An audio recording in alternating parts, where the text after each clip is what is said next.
guys, so you know why you here. We're gonna talk about these Bohemian goddess braids, whatever you want to call them, but let's get right into it. You know, let me just say that these are the best braids I've ever had in my life. Okay, I would definitely get them. Like, I will do them again. I'm saying it like I didn't do them myself. I will do them again. Like, I don't know what else to say. They look a little fuzzy. This is after a month and a half of having them, and I'm gonna show you like how much new growth I have. So this is a good braid. This is where I'm trying to feel. This is where the braid is, where my index finger is. This is where the braid is, and this is how much hair has grown in a month and a half. And let me tell you guys how I achieved that, because to me, that is a lot. I don't usually keep my braids in for a month and a half. I'm gonna be honest. Typically it's like a month, but I have a hard time keeping them in longer than that. So, and it's because I have like really bad dandruff, and a lot of the times I don't like to wash my hair when I have braids in, because I feel like it like takes away from the style. Your hair gets fuzzy. But with this like look, it looks okay after you wash your hair, and it gets a little fuzzy. Like, it kind of goes with the vibe because it's a little bit of a messy look. So I will say the way I helped my hair grow and kept my scalp from being super dry was by using avocado oil. I would use a dropper. So on wash days, after I wash my hair, while my scalp is still damp, I will put the oil on it immediately, and then I would just let it air dry overnight and go on my day the next morning. So I will say that's very important, putting oil on your scalp. I don't really do grease with braids because it gunks up, and I just don't like it. Like, I don't feel like it does for me what oil does. So I would say find your favorite oil and use it on your scalp, because that's how you gonna keep your scalp not dry, and that's how you're gonna help your hair grow, by feeding your scalp. Okay, so I did that, and whenever it would get dry between me washing my hair, I would just spritz it with water, and then I would put oil wherever it was getting dry, or I would just oil my entire head. So definitely that's very important. So I would say do that. And the maintenance of these braids, they're not high maintenance. Of course, with regular box braids, you literally don't do anything to them. You would just have to like maybe lay your edges and then go. But with these, you have to like spritz the braid. So I would spritz like all of this, because this is human hair. So I would spritz the whole braid from like up here all the way down, and with like regular water, and I would put conditioner in it and mousse. So I wouldn't do that every day. Every day I'm putting mousse in it, but every day I wouldn't be putting conditioner in it. And that's just because it's human hair, and you don't want it to get like matted or dry looking. So if you do that every day, if you can carve out 5 minutes to do that for your braids, then once again, this style might be for you. So yeah, you guys should definitely check out my tutorial on doing this style if you're interested, and maybe look at my knotless braid tutorial too, because both are very important in creating this style. If you have never done knotless braids, you will have to learn how to do that before you can even think about doing Bohemian braids, because it's the same concept in it, except that it's more tedious and you're adding in hair more frequently than you would with knotless braids. So with regular knotless braids. So I'm just like showing you guys. These braids are 30 inches. I did measure them. Yes, I did.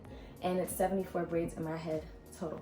So I'm gonna show you guys. I'm gonna show you guys the back of my head, and then I'm gonna show you what the ends look like if you haven't seen my videos before. So yeah.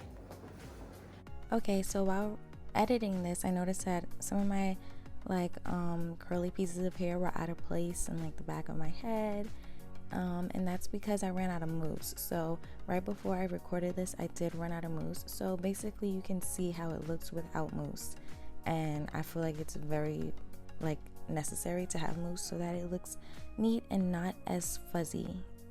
So yeah, excuse my appearance. but the braids do look way better if you keep some mousse on hand, I promise. Okay, so yeah, these braids are awesome. Awesome. I got compliments up until yesterday, and it's been a month and a half, and people were still asking me about my braids, who did them, what kind of hair I use, and you know, they're just curious because the style is dope. Like, I'm gonna be honest, it's really cool, and I don't see a lot of people with it, probably because of how much time it takes, and it is a pricey style. So I will say that if you do not want to use human hair, then your braids may look different than mine. So I used hair from AliExpress. Probably spent like $200 on it. 26-inch hair. It was either wavy or Brazilian. Don't remember. It's like 4-year-old hair. Doesn't have to be anything really special.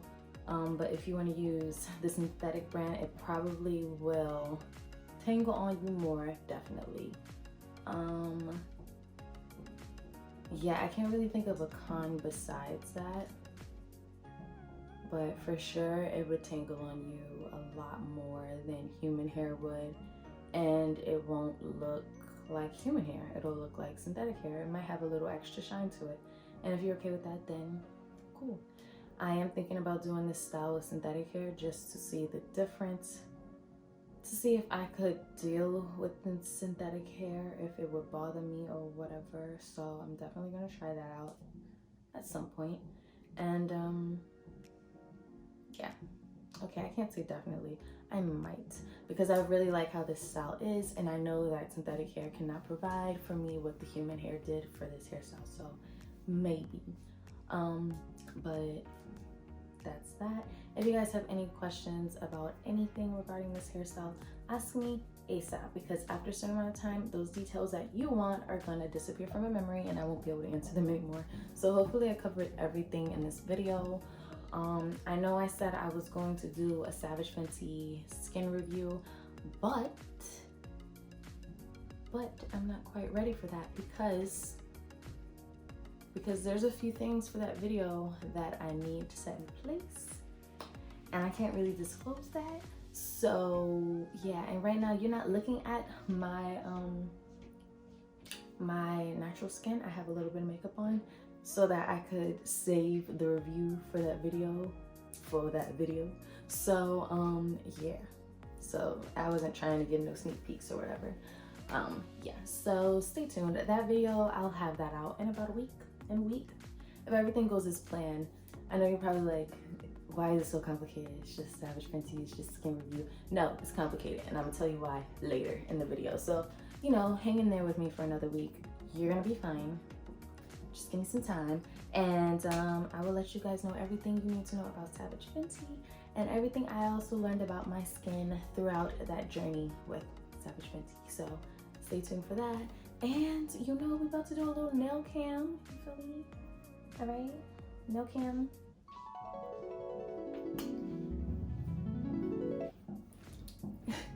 No, my nails are also in the video before this.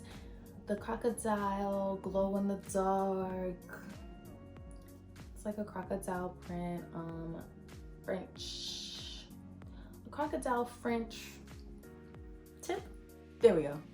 So yeah, it's a unique set, and if you guys are interested in that, you already know, you could check my following video because that's where it's at. And yeah, I love you guys. I appreciate everybody that's subscribed with me before I reach 1K, and I appreciate my new followers too, subscribers, whatever you want to call yourself. I do have a TikTok that I am going to put in the description. Wasn't really ready to share with you guys because I wasn't sure if I was serious about it or not, but there are going to be things on there. If you're interested in my nail portion of this page, then of this channel, I'm sorry, then definitely check out my nail TikTok, because sometimes I'm gonna post things on there that I'm not gonna post on YouTube because the dimensions for TikTok, you know, you record TikTok straight up, you record YouTube sideways. So yeah, the dimensions kind of don't make my life easier. So a lot of the times I'm going to just post directly there, and YouTube will never get to see those clips. So check out my TikTok. And that is it. Alright? That is it. You know, if you haven't subscribed, then I'm gonna need you to do that. I'm gonna need you to do that. But yeah, I'm done. I'm done chatting. But I really need you guys to tell me what you're interested in. I do definitely want to do a Q&A, and if you guys could leave comments under any of my videos, I will take into consideration whatever you want to see in my Q&A. And just in general, if you want to see anything on my channel, you gotta tell me, because I am trying to figure out what you guys like, as well as, like, I don't know, I'm trying to get a feel for everybody that's subscribed so that everybody can be happy, you know? So yeah, that's it. I'm done rambling. I'll catch you guys in the next video. Bye babes.